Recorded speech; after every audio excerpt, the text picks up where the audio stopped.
والسلام على سيد الأنبياء والمرسلين. قال النبي صلى الله عليه وسلم: لا يؤمن أحدكم حتى أكون أحب إليه من والده وولده والناس أجمعين، أو كما قال النبي صلى الله عليه وسلم. قال الله تعالى وتبارك وتعالى في القرآن المجيد والفرقان الحميد: بسم الله الرحمن الرحيم. إن الله وملائكته يصلون على النبي يا أيها الذين آمنوا صلوا عليه وسلموا تسليما.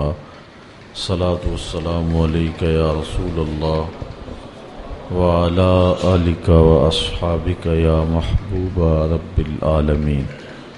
الصلاة والسلام عليك يا نبي الرحمة وعلى آلك وأصحابك يا رسول الملاحم. تمام حمد و ثنا، تعریف و توصیف اللہ جل مجدہ الکریم کی ذات بابرکات کے لیے، جو خالق کائنات بھی ہے اور مالک شش جہات بھی.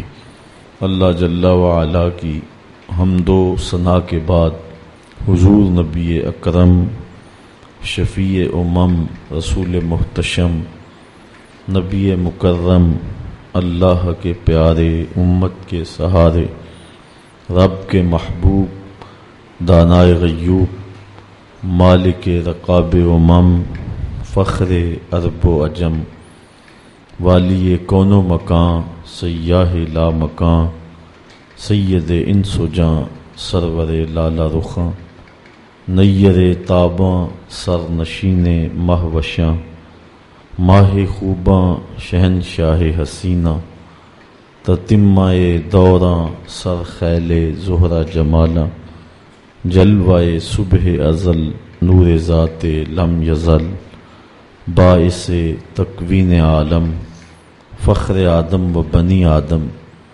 نیر بطہا رازدار ما اوہا شاہد ما طغا صاحب علم نشرہ معصوم آمنہ احمد مجتبی حضرت محمد مصطفیٰ صلی اللہ علیہ وسلم کے حضور ناز میں اپنی عقیدتوں، ارادتوں اور محبتوں کا خراج پیش کرنے کے بعد عالی مرتبت ذی وقار محترم محتشم سامعین، خواتین و حضرات، السلام علیکم ورحمۃ اللہ وبرکاتہ.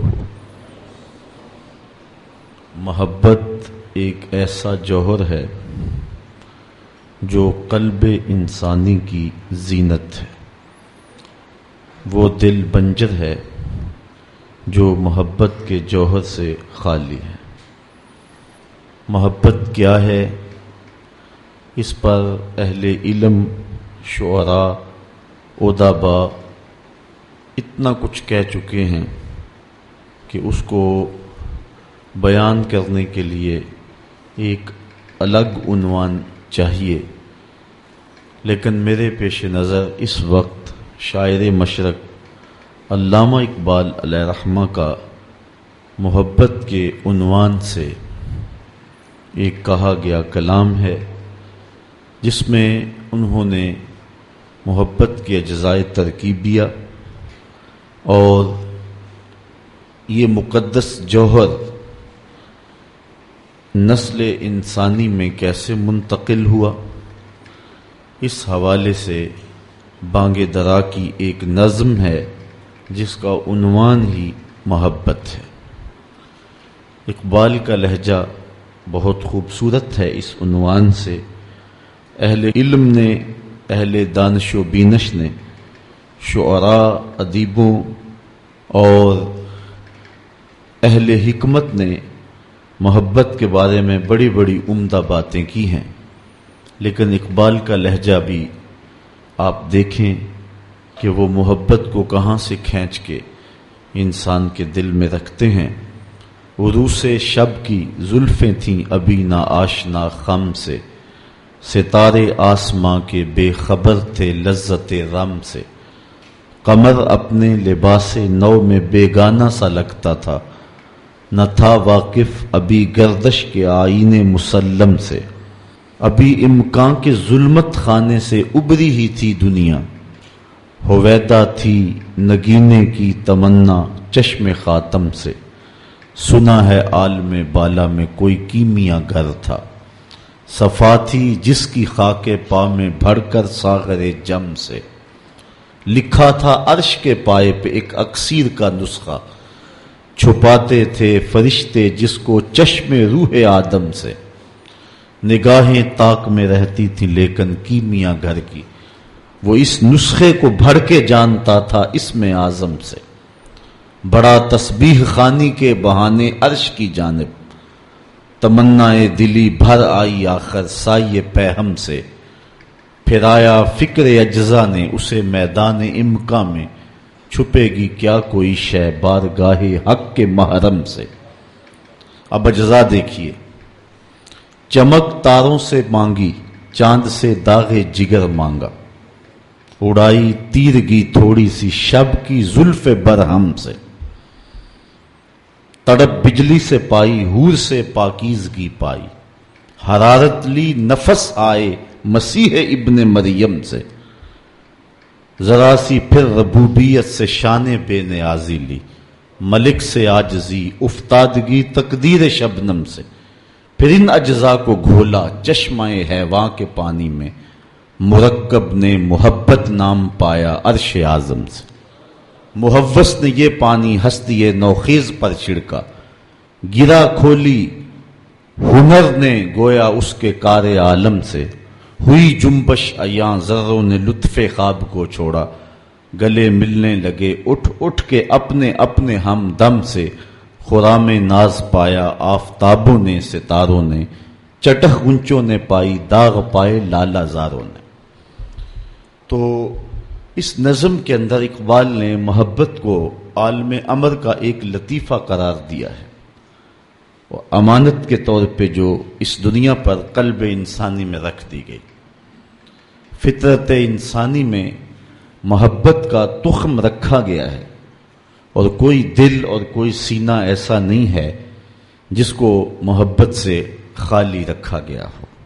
شیشہ دہر میں مانند مے ناب ہے عشق، روح خورشید ہے خون رگے محتاب ہے عشق، دل ہر ذرہ میں پوشیدہ کسک ہے اس کی، نور یہ وہ ہے کہ ہر شے میں جھلک ہے اس کی۔ کائنات کے اندر اس محبت کو پھیلا دیا گیا، چھڑک دیا گیا، یا غنچوں میں چٹکنا اور پھولوں میں مہکنا، اور کائنات کے اندر یہ جو ایک کشش اور تازگی اور بہار دکھائی دے رہی ہے، یہ محبت کے دم سے ہی ہے۔ محبت ایک بہت قیمتی جوہر ہے، اور یہ کسی کو نصیب کر دیا جائے تو اس کی سعادت مندی ہے، اور ہر انسان کو خاص طور پہ اس جوہر سے مالا مال کیا گیا ہے۔ اب محبتیں لوگوں کے ساتھ کائنات میں مختلف شخصیات کی اور مختلف ذوات کے ساتھ محبتیں دیکھنے کو ملتی ہیں، لیکن وہ محبت حقیقی محبت ہے جو اللہ اور اس کے رسول کے ساتھ بندے کی قائم ہوتی ہے۔ آج کا عنوان اور آج کی گفتگو حضور علیہ السلام کی محبت، پھر نسل نو میں اس کی آبیاری کیسے کی جائے، اس کے ذرائع کیا ہیں، زود اثر اس کے ذریعے کیا ہونے چاہیے، آج کی گفتگو کا یہی عنوان ہے، اور میں آپ کی توجہ اس پہ چاہوں گا۔ حضور علیہ السلام کی محبت عقل کا تقاضا بھی ہے، دین اور شریعت کا بھی تقاضا ہے۔ حضور کا جو فرمان نور آپ کے سامنے رکھا، اس میں حضور علیہ السلام نے ارشاد فرمایا، لا یؤمن احدکم حتی اکون احب الیہ، تم میں سے کوئی شخص اتنی دیر تک کامل مومن نہیں ہو سکتا جب تک میں اس کو محبوب نہ ہو جاؤں، من والدہ و والدہ والناس اجمعین، اس کے والد سے، ماں باپ سے، اس کی اولاد سے، یہاں تک کہ کائنات کے ہر شخص سے زیادہ جب تک میں محبوب نہ ہو جاؤں ایمان کی تکمیل نہیں ہو سکتی۔ حضرت سیدنا عمر رضی اللہ تعالیٰ عنہ نے بارگاہ رسالت مآب صلی اللہ علیہ وسلم میں عرض کی، لَأَنْتَ یا رسول اللہ صلی اللہ علیہ وسلم احب الی من کل شیء الا نفسی، حضور آپ مجھے کائنات کی ہر شے سے زیادہ محبوب ہیں، لیکن میں جو اپنی کیفیت پا رہا ہوں وہ آپ کے سامنے رکھ رہا ہوں، مجھے اپنی جان سے زیادہ آپ محبوب نہیں ہیں۔ تو حضور نے ارشاد فرمایا، لا والذی نفس بیدہ حتی اکون احب الیک من نفسک، عمر مجھے قسم ہے اس ذات کی جس کے قبضے میں میری جان ہے، اتنی دیر تک تمہارا ایمان مکمل نہیں ہوگا جب تک سب سے زیادہ میں محبوب نہ ہو جاؤں۔ حضرت عمر رضی اللہ تعالیٰ عنہ نے عرض کی، الآن احب الی من نفسی، حضور اب جو ہے وہ آپ مجھے اپنی جان سے بھی زیادہ آپ محبوب دکھائی دے رہے ہیں۔ حضور نے فرمایا، الآن یا عمر، عمر اب تمہارا ایمان مکمل ہو گیا ہے۔ تو جب تک کائنات میں سب سے زیادہ حضور محبوب نہیں ہو جاتے تو ایمان کی تکمیل نہیں ہوتی۔ آقا کریم علیہ السلام کی مجلس نور سجی ہے، حضرت انس بن مالک رضی اللہ تعالی عنہ روایت کرتے ہیں، ایک شخص آیا اور حضور کی خدمت میں عرض گزار ہوتا ہے، متی الساعہ یا رسول اللہ، اے پیارے رسول صلی اللہ علیہ وسلم قیامت کب آئے گی؟ اگر ایک طالب علم پوچھ رہا ہو کہ استاد جی امتحان کب ہوں گے، تو اس کا مطلب صاف صاف یہ ہے کہ اس نے بھرپور تیاری کر رکھی ہے اور بے چینی سے اسے امتحانات کا انتظار ہے۔ تو اس نے کہا متی الساعہ، قیامت کب آئے گی؟ تو حضور نے اس کو جو جواب دیا، فرمایا ما اعددت لہا، قیامت کا پوچھ رہے ہو اس کے لیے تیاری کیا کر رکھی ہے؟ تو شخص کا جواب سنیے، اس نے عرض کی، ما اعددت لہا من کثیر صلاۃ ولا صوم ولا صدقہ ولکن احب اللہ ورسولہ، میں قیامت کی تیاری کے لیے نمازوں، روزوں اور صدقات کی کثرت نہیں رکھتا۔ بعض ہمارے خطبہ جوش خطابت میں کہہ دیتے ہیں کہ اس نے کہا کہ یا رسول اللہ نہ میں نمازیں پڑھی ہیں نہ میں روزے رکھے ہیں۔ یہ کیسے ہو سکتا ہے کہ ایک صحابی رسول ہو اور وہ نماز نہ پڑھتا ہو اور وہ روزے نہ رکھتا ہو؟ اس نے روزوں اور نمازوں کی کثرت کی نفی کی ہے۔ لفظ جو حدیث کے ہیں وہ یہ ہیں، اس نے کہا ما اعددت لہا من کثیر صلاۃ ولا صوم ولا صدقہ، میرے پاس نمازوں اور روزوں اور صدقے کی کثرت نہیں ہے۔ اس بات پہ مجھے کوئی تیاری کی صورت میں ناز نہیں ہے کہ میرے پاس بہت ساری نمازوں کا ذخیرہ ہے، صدقات میں نے بہت سارے کیے ہیں، لیکن جو میری تیاری ہے وہ یہ ہے، ولیکن احب اللہ ورسولہ، میں اللہ اور اس کے رسول سے پیار کرتا ہوں، میری بس یہی تیاری ہے۔ تو اس جواب پر حضور علیہ السلام نے جو ارشاد فرمایا وہ سننے کے قابل ہے۔ آقا کریم علیہ السلام نے ارشاد فرمایا، انت مع من احببت، تو جس کے ساتھ محبت کرتا ہے اسی کے ساتھ ہوگا۔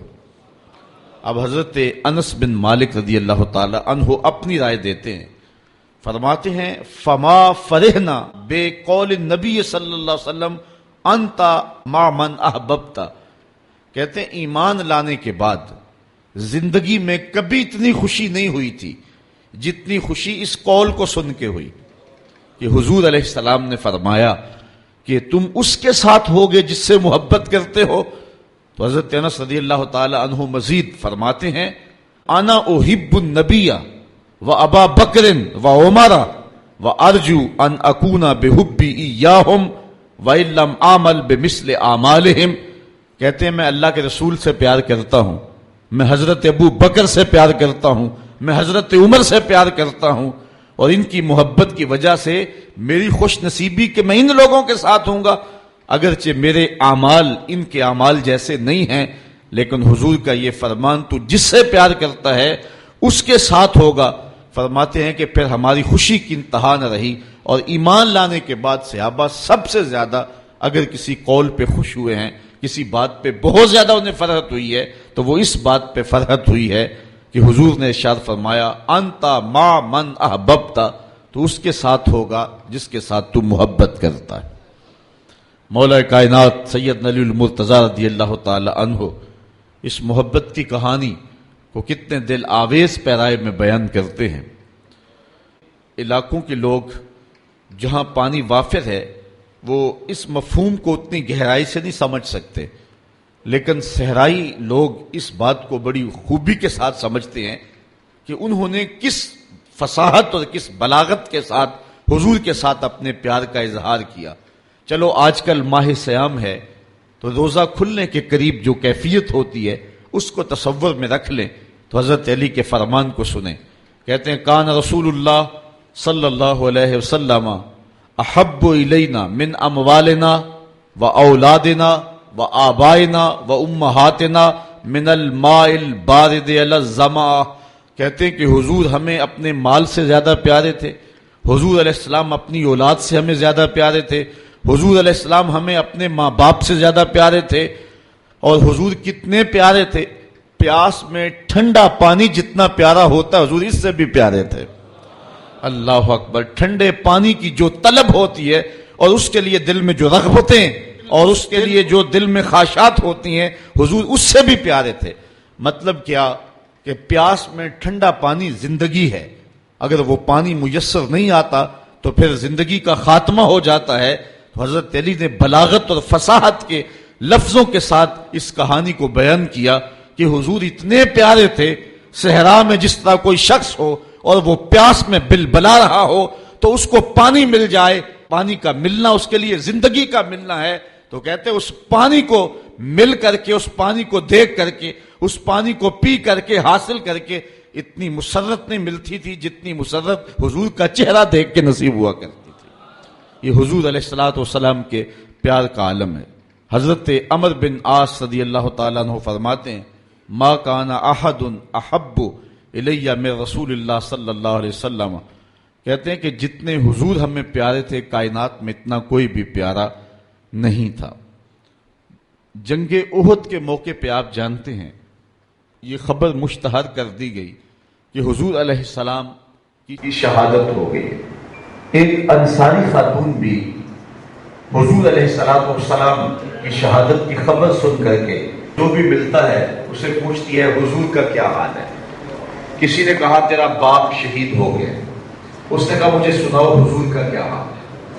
پھر آگے گئی تو کسی نے کہا کہ تیرا بھائی شہید ہو گیا. اس نے کہا کہ اللہ نے اس کو اچھا ٹھکانہ دے دیا، مجھے یہ بتاؤ کہ میرے رسول کا کیا حال ہے. آگے بڑھی تو کسی نے کہا کہ تیرا شوہر شہید ہو گیا.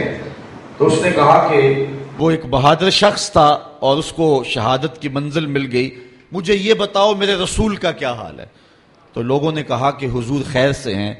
تو اس نے کہا کہ مجھے جلدی لے جاؤ حضور کے پاس، میں حضور کا چہرہ دیکھنا چاہتی ہوں. جب آقا کریم علیہ الصلوۃ والسلام کو اس نے دیکھا تو اس نے تاریخ ساز جملہ کہا کل مصیبت بعد کا جلل. حضور آپ مل گئے ہیں تو کوئی مصیبت ہی نظر نہیں آتی.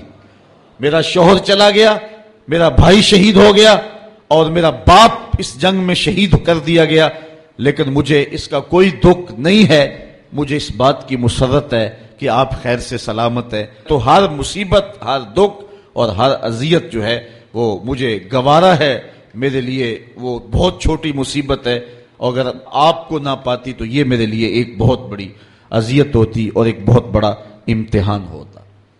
حضور علیہ الصلوۃ والسلام کی محبت کے قصوں میں علماء نے حضرت زید بن الدسنہ کا قصہ انتہائی معروف اور محبت کی ایک عمدہ مثال کے طور پہ بیان کیا ہے. جنگ رجی کے موقع پہ حضرت زید بن دسنہ گرفتار کر لیے گئے تھے. کافروں نے حضرت زید کو پکڑ لیا اور پکڑ کر کے ان کو جو ہے وہ سولی پہ چڑھا دیا.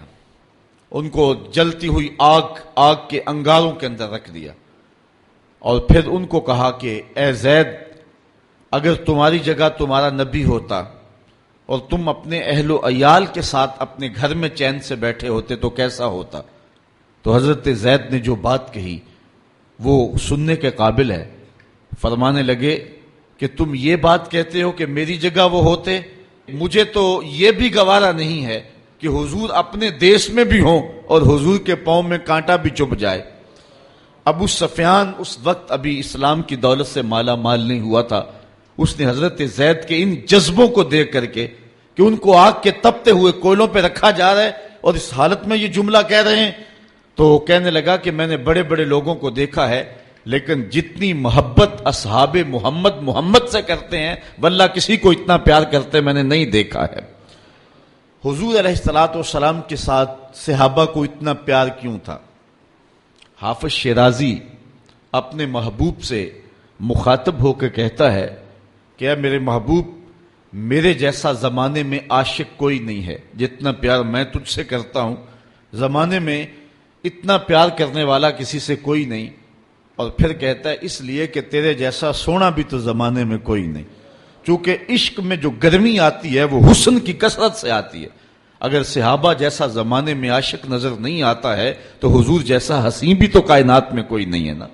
اس لیے صحابہ نے حضور کے ساتھ محبت کی جو البیلی اور انوکھی داستانیں رقم کی ہیں وہ کائنات میں آپ کو کہیں اور نہیں ملیں گی. آپ نے بڑی لوک داستانیں بھی سنی ہوں گی، محبت کے قصے بھی پڑھے ہوں گے، لیکن کبھی نہیں دیکھا ہوگا کہ کوئی محب اپنے محبوب کا لعاب بھی چاٹے، اس کے ناک کا پانی بھی اپنے منہ پر تبرک کے طور پہ ملے.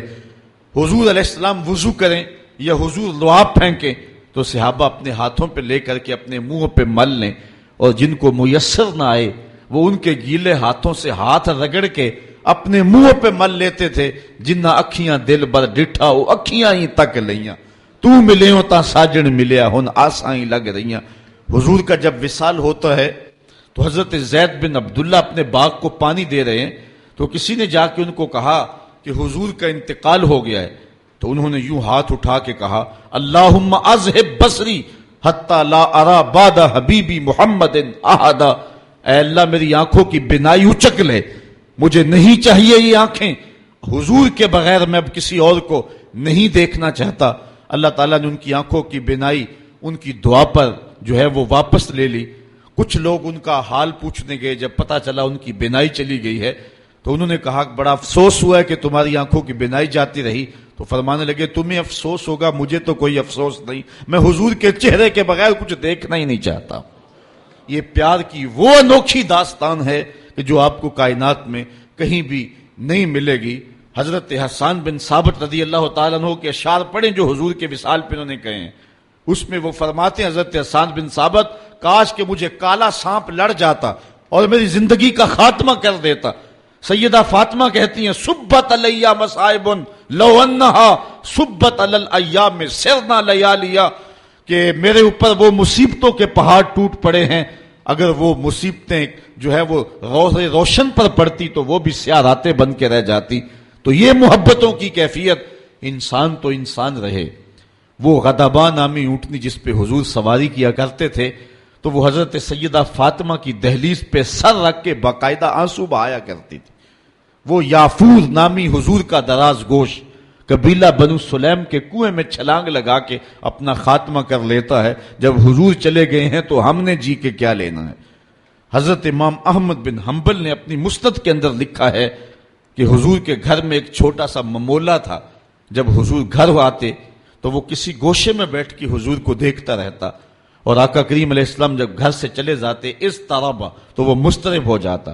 کبھی چارپائی پہ آ جاتا، کبھی چھت پہ، کبھی نیچے، کبھی دائیں، کبھی اوپر. جب آقا کریم علیہ السلام دوبارہ گھر آتے فساکانا تو اس کے دکھی دل کو قرار آ جاتا.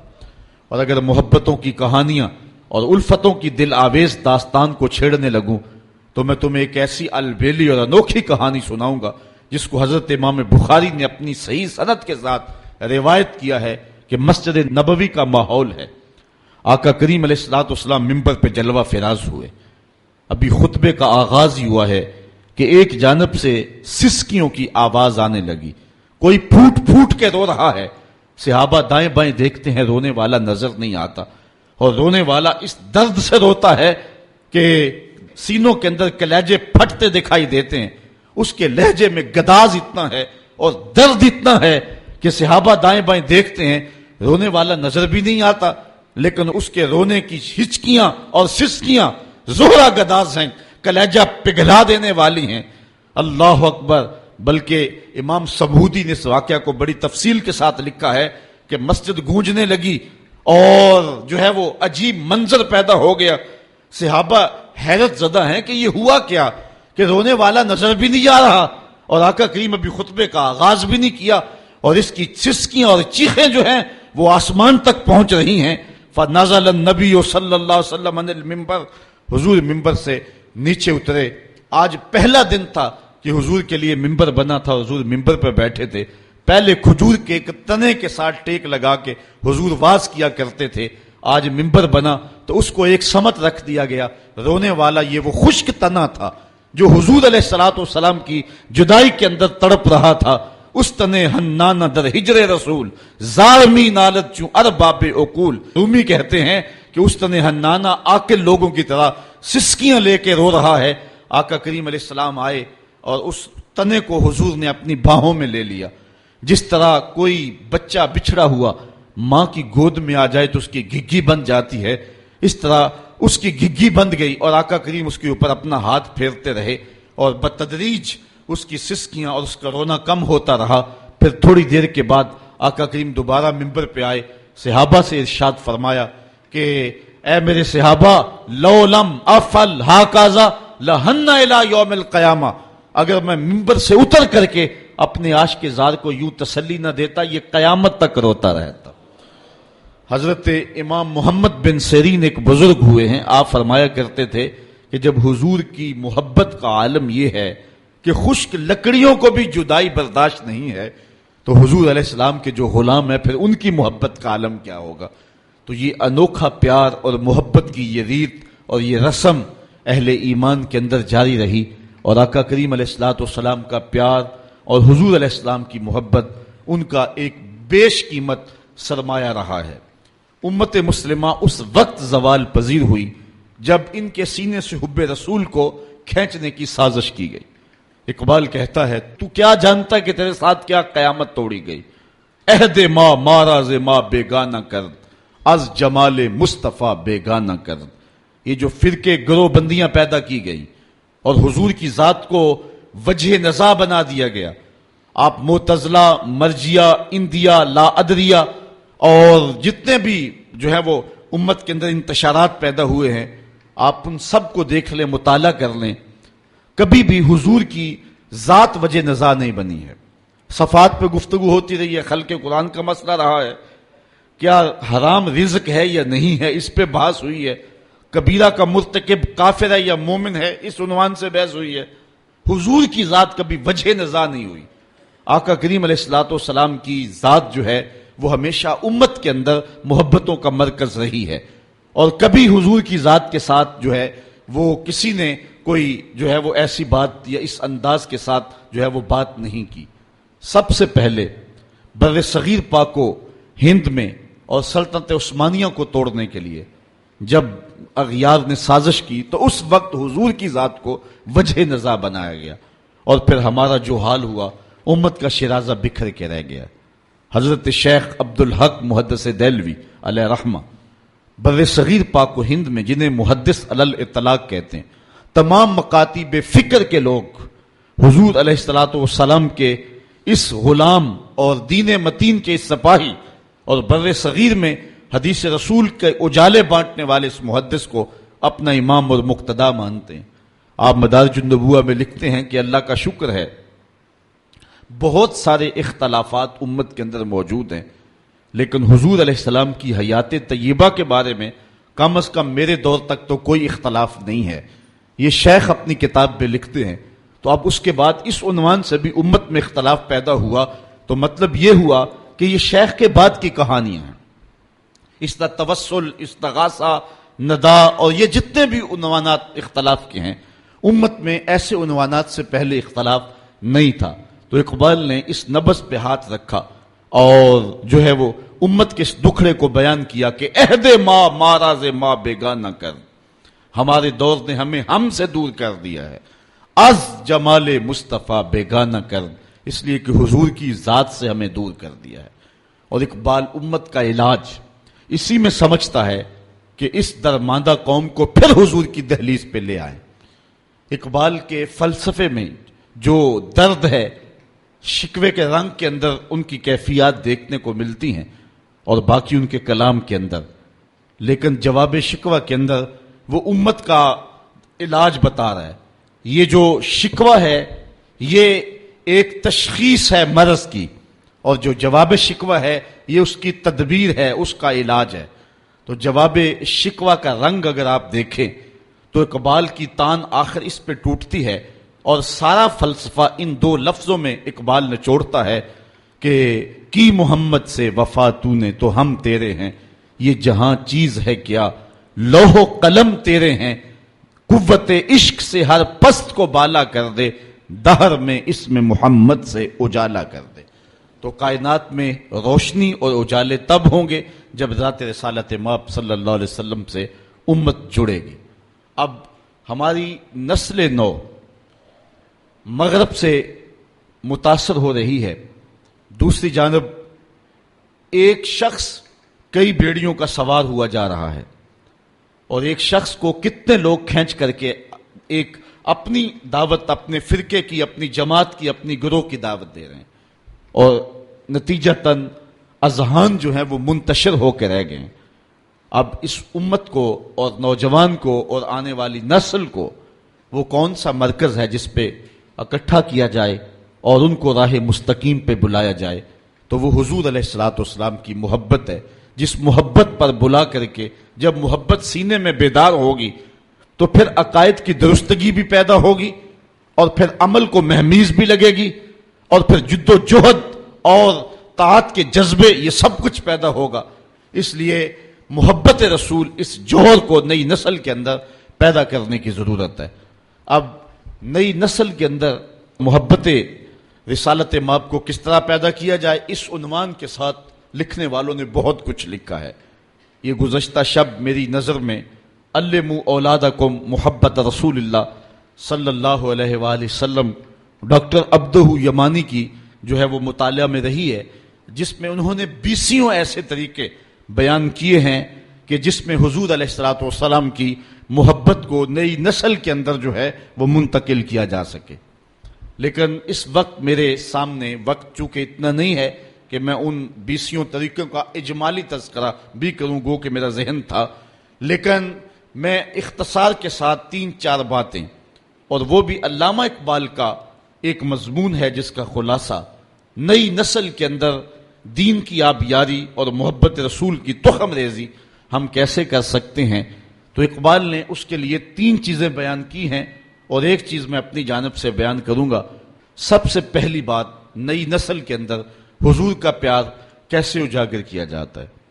تو اقبال کہتا ہے کہ نسل نو میں حضور کی محبت کا جوہر منتقل کرنے کا زود اثر ذریعہ یہ ہے کہ اپنی اولادوں کو کثرت کے ساتھ حضور پہ درود و سلام پڑھنے کی ترغیب دیں، چونکہ درود ایک ایسا وظیفہ ہے جو انسان کی فطری صلاحیتوں کو نکھارتا ہے، روحوں کی زندگی کا سبب ہے، انسان کو طبی طور پہ توانائی نصیب ہوتی ہے۔ آپ پڑھیں قدرت اللہ شہاب کو، وہ کہتا ہے کہ مجھے جاگ ہی درود و سلام سے لگی، بلکہ اقبال سے کسی نے پوچھا کہ تیرے شعروں میں یہ حسن کہاں سے آ گیا؟ جو اردو ادب کے نقاد ہیں وہ غالب کو اقبال سے بڑا شاعر مانتے ہیں، جس انداز سے اس نے شاعری کی ہے، اور جن سنگلاخ زمینوں میں اور جن مشکل بحروں میں غالب نے لکھا ہے، یہ اسی کا ہی مقصوم ہے۔ پھر وہ جس عنوان سے بھی لکھے وہ کمال کر دیتا۔ یہ مسائل تصوف کے، یہ تیرا انداز بیاں غالب، ہم تجھے ولی سمجھتے اگر بادہ خار نہ ہوتا۔ بات کرنے کا ڈھب جانتا ہے، ذکر اس پر ہی وش کا، پھر بیاں اپنا تھا، بن گیا رقیب آخر جو رازداں اپنا تھا۔ جب وہ حسن کا نقشہ کھینچے تو حسن کو مجسم سامنے لے آتا ہے، جب تصوف کے مسائل پہ بولے تو لگتا ہے کہ یہ بہت جو ہے وہ نقطہ وار صوفی ہے، وہ جس لہجے میں آئے حد کر دیتا ہے۔ لیکن وہ قبولیت عامہ جو غالب کو نہ مل سکی وہ اقبال کا مقسوم ہوئی۔ تو اقبال سے کسی نے پوچھا کہ تیرے شعروں میں یہ حسن اور یہ رس، یہ مٹھاس، یہ تازگی کہاں سے آئی؟ تو اقبال نے کہا کہ میں نے 1.25 کروڑ مرتبہ حضور پہ درود پڑھا ہے، میں تنہا کمال سخن کو نہ پہنچا، میرے شعر ہیں اور تاثیر ان کی۔ 1.25 کروڑ مرتبہ ذات رسالت مآب صلی اللہ علیہ وسلم پر میں نے درود پڑھنے کی سعادت پائی۔ تو درود وہ وظیفہ ہے جو انسان کو نکھار دیتا ہے، انسان کے لیے بہتریوں کا سامان پیدا کرتا ہے۔ ویسے بھی قرب قیامت میں جب کہ فتنے بارش کی طرح برس رہے ہوں گے تو درود نجات کی ضمانت ہوگا۔ حضرت امام سخاوی نے القول البدیع میں لکھا ہے کہ امام زین العابدین سے پوچھا گیا کہ جب کثرت سے ترک اور فرق ہوں گے تو اس وقت حق کی پہچان کون ہوگی اور کس راہوں کے ہم مسافر ہوں گے؟ تو امام زین العابدین فرمانے لگے جو اہل سنہ ہوں گے وہ حق کی راہوں کے مسافر ہوں گے۔ تو پوچھنے والے نے کہا کہ اگر بہت سارے لوگ اسی نام سے دعویٰ رکھیں تو ان میں اصل کی پہچان کیا ہے؟ تو حضرت امام زین العابدین نے کہا من علامات اہل سنہ کثرت الصلاۃ علی رسول اللہ، نشانی میں بتا دیتا ہوں کثرت کے ساتھ حضور پہ درود پڑھنے والے ہوں گے۔ تو یہ وہ وظیفہ ہے کہ جو نسل نو میں حب رسول کی آبیاری کا ایک مؤثر ترین ذریعہ ہے۔ دوسری بات، اپنی نسل کو حضور علیہ السلام اور آقا کریم علیہ السلام کی محبت کی تخم ریزی کے لیے حضور علیہ السلام کے فضائل و مناقب بیان کریں۔ یہ ایک فطری طریقہ ہے کسی سے پیار اور محبت کے رشتے کو قائم کرنے کا۔ جس شخص کی فضیلتیں بیان کی جائیں، عظمتیں بیان کی جائیں تو اس کے لیے دل میں محبت پیدا ہوتی ہے۔ یہ ایک فطری طریقہ ہے کسی سے پیار کرنے کا اور کسی کے لیے دلوں میں محبت کی تخم ریزی کا۔ آقا کریم علیہ السلام کے معجزات ہیں، حضور علیہ السلام کا فضل و شرف ہے، حضور علیہ السلام کے مناقب ہیں، انبیاء علیہ السلام پر حضور علیہ السلام کی فضیلت ہے، حضور علیہ السلام کو جو شانیں اور خصوصیات عطا کی گئی ہیں ان خصوصیات کو امت کے نوجوانوں کے سامنے، نئی نسل کے سامنے رکھیں گے تو اس کا لازمی نتیجہ یہ ہے کہ نئی نسل کے سینے میں حضور علیہ السلام کا پیار پیدا ہوگا۔ میں اختلاف کا مزاج نہیں رکھتا، لیکن سچی بات اگر تکلیف کا سبب بھی ہو تو یہ ایک امر آخر ہے۔ بات اصول کی ہے کہ اگر یہ بحث چھیڑی جائے کہ نبی دیوار کے پیچھے بھی نہیں جانتا تو مجھے بتاؤ کہ نسل نو کے سینے میں نبی کا پیار پیدا ہوگا؟ آج کی نسل آج نہیں تو ہم سے کل سوال کرے گی۔ سائنس تو زمین کی تہ میں چھپے ہوئے معدنیات بھی دیکھ لیتی ہے، پہاڑوں کی رگوں میں سونا کتنے فیصد پایا جا رہا ہے، جدید زمانے میں یہ بھی دیکھا جاتا ہے، سمندر کی تہ میں موتی اور گھونگے کس سائز میں ہیں، تو جدید سائنس سے یہ بھی ممکن ہو گیا ہے کہ اس سائز کو بھی دیکھ لیا جاتا ہے، معدنیات کہاں اور کتنے پائے جاتے ہیں۔ یہ ایک انسانی عروج ہے اور انسانی بانکپن ہے جب انسانی نظر کا کمال اور انسانی دوربین کی رسائی پہاڑوں کی رگوں تک ہو گئی ہے اور زمین کی تہوں تک انسان پہنچ گیا ہے، تو کیا نبی دیوار کے پیچھے بھی نہیں جانتا؟ یہ بے بسی کی کہانی نہیں ہے تو اور کیا ہے؟ نئی نسل کو بتانا پڑے گا۔ یہ کسی نے اپنے دور میں اندھیرے میں بیٹھ کے لکھ دیا، حقیقت ایسی نہیں ہے۔ نبی تو نبی رہا، نبی کا غلام حضرت عمر منبر پہ بیٹھا ہے، نہاوند میں جنگ ہو رہی ہے، 1 مہینے کی مسافت ہے، حضرت ساریہ امیر لشکر ہیں، راستے میں دیوار کیا کئی پہاڑ کھڑے ہیں، حضرت ساریہ آگے بڑھ کے جوش میں حملہ کرنے لگے، دشمن پیچھے سے آ کے جو ہے وہ حملہ آور ہونے لگا، حضرت عمر خطبہ دے رہے تھے، رہا نہ گیا، یہیں سے بولے یا ساریہ الجبل، اے ساریہ پہاڑ کو نہیں چھوڑنا، یہ شان ہے خدمت گاروں کی، سرکار کا عالم کیا ہوگا۔ یہ تو نبی کے غلام کی نگاہوں کا عالم ہے کہ وہ پہاڑوں کے پیچھے دیکھ رہا ہے، تو جو نبی ہے اس کی شان کا عالم کیا ہوگا۔ تو اگر اپنی اولاد کو اس طرح کے مسئلے بتائیں گے اور اس طرح کی باتیں بیان کریں گے تو وہ حضور کی ذات سے دور ہوں گے، حضور سے قریب نہیں ہوں گے۔ بات اختلاف کی نہیں اصول کی ہے۔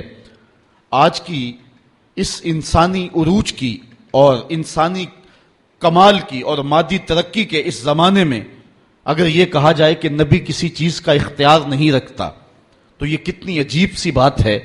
آج تو انسان زمین کی تنابیں تھام چکا ہے، آج تو چاند کی چھاتی روندی جا چکی ہے، مریخ کے سفر کی تیاریاں ہیں، ایٹم کا کلیجہ شک کیا جا چکا ہے، پوری دنیا گلوبل ولیج بن چکی ہے، پانی کی تہوں تک انسان کی رسائی ہے۔ اور کسی زمانے میں ہم کہتے تھے کہ کمان سے نکلا ہوا تیر واپس نہیں آتا، لیکن آپ کے پاس یہ سسٹم موجود ہے کہ آپ فائر کر چکے ہیں، بعد میں پروگرام بن گیا کہ نہیں اس کو ہدف سے ہٹانا ہے تو آپ بٹن دبائیں، نکلے ہوئے میزائل کا رخ بدل سکتے ہیں، اس کو راستے میں توڑنا چاہیں تو توڑ سکتے ہیں۔ یہ انسانی دسترس اور انسانی اختیار کی دل آویز کہانی ہے کہ انسان نے سورج کی شعاؤں کو مسخر کر لیا، زمین کی تنابیں تھام لی اور دھرتی کا کلیجہ اس کے ہاتھ میں ہے، اور وہ آنے واحد کے اندر کہاں سے کہاں تک جا رہا ہے، ہوائیں اس کی قید میں ہیں، فضائیں اس کی دست میں ہیں۔ جب انسان نے یہ مادی ترقی قائم کر لی تو کیا نبی کسی چیز کا اختیار نہیں رکھتا؟ یہ کتنی عجیب اور بے تک کی بات ہے۔ نبی کے اختیار کی کہانی سننی ہے تو آؤ نبی کی عظمتوں کو دیکھیں۔ نبی انگلی اٹھائے چاند کے ٹکڑے ہو جائیں، سورج پلٹ کے اثر کے وقت پہ آ جائے، اور سڑیاں کو جوراں اگا جان دائے، اور پتھراں نو کلمے پڑھا جان دائے، قطرے کو سمندر ذرے کو ستارہ کرتے ہیں، کونین کو خم آ جاتا ہے جب زلف سمارا کرتے ہیں۔ آج انسانی دسترس اور اختیار کی کہانی کی دل آویزیاں یہ ہیں کہ کمان سے نکلے ہوئے تیروں کے رخ موڑے جا رہے ہیں اور میزائلوں کے راستے اور ہدف تبدیل کیے جا رہے ہیں۔ آؤ حضور کی دہلیز پہ دستک دیتے ہیں۔ حضرت عبداللہ ابن عباس روایت کرتے ہیں، باب المعجزات مشکات اٹھائیں، فرماتے ہیں کہ ایک شخص حضور کی خدمت میں حاضر ہوتا ہے، وہ بدو عرض کرتا ہے کہ حضور اگر حاضل از یہ کھجور کا پکا ہوا خوشہ آپ اس کو اشارہ کریں اور یہ ٹوٹ کے آپ کی جھولی میں آ گرے تو میں آپ کو اللہ کا نبی مان لوں گا۔ حضور نے فرمایا تب تم مان لو گے؟ اس نے کہا انکار کی گنجائش نہیں رہے گی۔ حضور اشارہ کرتے ہیں، گچھا ٹوٹ کے جھولی میں آ گرتا ہے، ادھر گچھا پہنچتا ہے، ادھر اس کے لبوں پہ کلمہ جاری ہو جاتا ہے۔ اب آقا کریم ان کھجوروں کو بانٹ بھی سکتے تھے، اس شخص کے ایمان لانے کی خوشی میں شیرینی بٹ جاتی اور قیامت تک ان لوگوں کے لیے افتخار ہوتا، فخر ہوتا کہ کچھ صحابہ نے معجزے کی کھجوریں کھائی ہیں۔ لیکن آقا کریم علیہ السلام جانتے تھے قیامت کے قرب میں تیروں کے رخ موڑے جائیں گے اور انسانی کمال اور اختیار کی کہانی یوں دل آویز ہوگی۔ آقا نے وہ کھجوریں بانٹی نہیں، بلکہ اس پکے ہوئے کھجوروں کے خوشے سے مخاطب ہو کے کہا تجھے جس کام کے لیے بلایا وہ تو ہو گیا، اب واپس جا کے شاخ سے جڑ بھی جا۔ صرف اتارنا نہیں جانتے، ان کو واپس جوڑنا بھی جانتے، چاند کے ٹکڑے ہی نہیں کرنا جانتے، اصلی حالت کے اندر ان کو پلٹانا بھی جانتے ہیں۔ یہ نبی کے اختیار کی دل آویز کہانی ہے۔ تو نئی نسل کو وہ باتیں نہ سنائیں کہ جن سے نئی نسل دور ہو، بلکہ آج کی سائنس بہت عروج اور بہت ترقی کر چکی ہے، لیکن جو عروج میرے رسول نے پایا ہے یہ سائنس اور یہ مادی ترقی اس کی گرد کو بھی نہیں چھو سکتی۔ آج دنیا چاند پہ جا کے فخر کر رہی ہے، میرا نبی چاند کو قدموں میں بلا کر بھی فخر نہیں کر رہا۔ اور پھر معراج کی شب میرے رسول وہاں پہنچے ہیں جہاں کسی کا تصور بھی نہیں پہنچا۔ کوئی فلک تے رہ یار گیا، کوئی جا سدرا تے ہار گیا، ایک کالیاں زلفاں والا سی جڑا عرش تو بھی لنگ پار گیا۔ کوئی حد ہے ان کے عروج کی، بلغل اولاب کمال ہی۔ یہاں امام احمد رضا کا اسلوب دیکھیے، خرد سے کہہ دو کہ سر جھکا لے، گما سے گزرے گزرنے والے، یہاں خود پڑے ہیں جہت کو لالے، کوئی کیا بتائے کدھر گئے تھے، کوئی حد ہے ان کے عروج کی، بلغل اولاب کمال ہی۔ تو نسل نو کو حضور کا پیار دینے کے لیے آقا کریم کے فضائل و مناقب بیان کرنے پڑیں گے۔ تیسری بات، نسل نو کو حضور علیہ السلام کی محبت اور حضور کا پیار دینے کے لیے حضور کے حسن و جمال کا تذکرہ سنانا پڑے گا۔ کائنات میں انسان کی یہ طبع ہے اور فطری مجبوری ہے کہ حسن کی طرف اس کا میلان ہوتا ہے، اور یہ میلان طبعی ہے۔ تو اس لیے نئی نسل کو حضور کے حسن کے قصیدے بیان کرنے پڑیں گے۔ علماء نے باقاعدہ اس پہ کتابیں تصنیف کی ہیں۔ امام ترمذی کی شمائل ترمذی اسی عنوان کے ساتھ ہے، اس میں حضور علیہ السلام کے ناخن انور سے لے کر کے سر کے بالوں تک حضور کے ایک ایک عضو کا تذکرہ بیان کیا گیا ہے۔ تو نسل نو کو حضور کے حسن کا تذکرہ سنانا پڑے گا تاکہ ان کے سینے میں حضور کا پیار پیدا ہو۔ یہ عنوان اپنے دامن میں بڑی وسعت رکھتا ہے، لیکن ایک حدیث سن لیں۔ حضور کے صحابہ میں ایک نام ہے حضرت ابو طفیل کا، یہ سب سے آخری صحابی ہیں. حج کا موسم ہے، اونچے ٹیلے پہ کھڑے ہو گئے اور لوگوں سے مخاطب ہو کے کہا، لوگوں اس وقت روئے زمین پہ میرے علاوہ کوئی نہیں جس نے حضور کو دیکھا ہو، آؤ مجھ سے حضور کی باتیں سنو. لوگ اکٹھے ہو گئے اور کہا، صرف لنا رسول اللہ صلی اللہ علیہ وسلم، ہمیں حضور کا حلیہ بیان کر دیجیے. تو انہوں نے 3 لفظوں میں حضور کا حلیہ بیان کیا. کان رسول اللہ صلی اللہ علیہ وسلم ابیض ملیحا مقصدا، ایک چٹے رنگ کے تھے، ایک حسن نمکین تھا، ایک ہر معاملے میں توازن تھا. آخری بات میرے عنوان کی، ورنہ اس عنوان سے بہت کچھ کہا جا سکتا ہے. حضور علیہ الصلوۃ والسلام کے فضائل و مناقب، حضور کے حسن کا تذکرہ، آقا پر کثرت درود، یہ سارے وظائف زود اثر ہیں اور ان کے ذریعے سے اپنی نسل کو حضور علیہ السلام کی چوکھٹ پہ بلایا جاتا ہے. ایک اور ذریعہ یہ ہے کہ اپنی نئی نسل کو حضور علیہ الصلوۃ والسلام کی سیرت بیان کریں، اور اس کا لازمی نتیجہ یہ ہے کہ ان کے دل میں حضور علیہ السلام کے لیے، صاحب سیرت کے لیے پیار کے جذبے پیدا ہوں گے. آقا کریم علیہ السلام کو جو حسن صورت دیا گیا ہے اس کا جواب نہیں ہے، لیکن جو حسن سیرت دیا گیا ہے اس کا بھی جواب نہیں ہے. اللہ تعالیٰ جل شانہ نے اپنے محبوب کے خلق کی خود تعریف کرتے ہوئے فرمایا، وَإِنَّكَ لَعَلَىٰ خُلُقٍ عَظِيمٍ، محبوب تو عظیم خلق کا مالک ہے. تو جس کے خلق کو رب نے بھی عظیم کہا ہے، وہ سیرت کے کس اونچے درجے پہ گامزن ہوگا. اس لیے اپنی نئی نسل کو اس عنوان کے ساتھ آگاہی دے کر کے اپنی نئی نسل کو حضور کی محبت کی طرف بلایا جائے گا.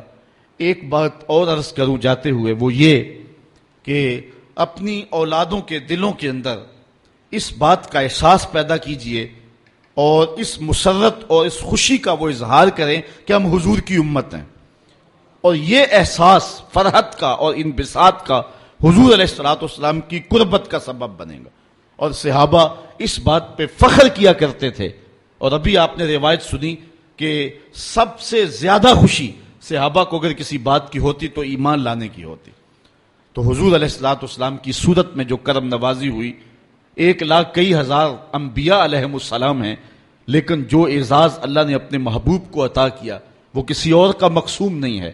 شرف مکان کا نہیں ہوتا، مکین کا ہوتا ہے. تو جس طرح حضور نبیوں سے افضل ہیں، حضور کے صدقے سے حضور کی امت جو ہے وہ ساری امتوں سے افضل ہے. کنتم خیر امت اخرجت للناس. کبھی ہم تنہائی میں بیٹھ کے سوچے ہم اس قابل ہیں کہ اتنا بڑا اعزاز دیا گیا.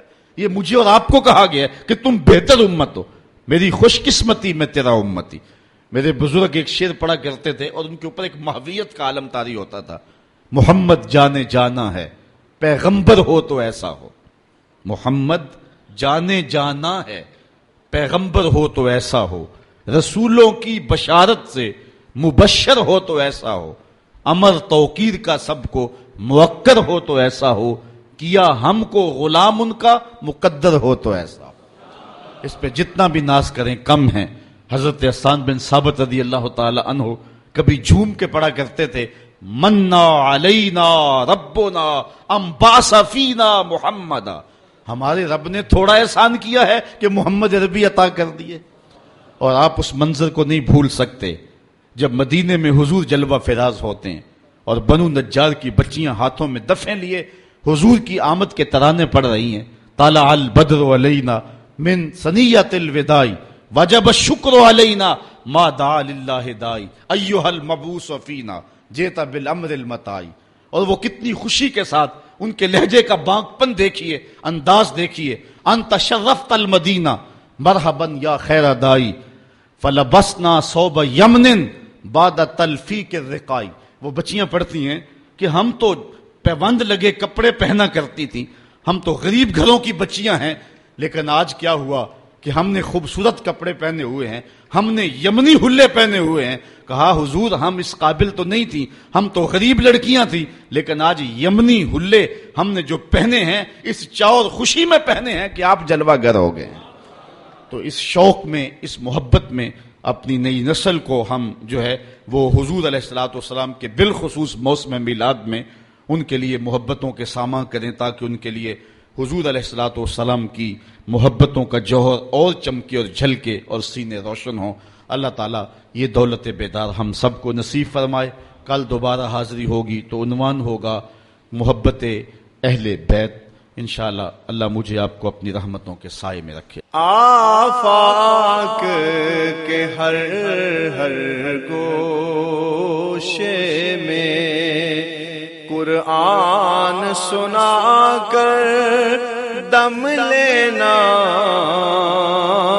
اب رکنا نہیں، اب تھمنا نہیں، فردوس میں جا کر دم لینا، آفاق کے ہر ہر گوشے میں قرآن سنا کر دم لینا، اب رکنا نہیں، اب تھمنا نہیں۔ بسم اللہ الرحمن الرحیم۔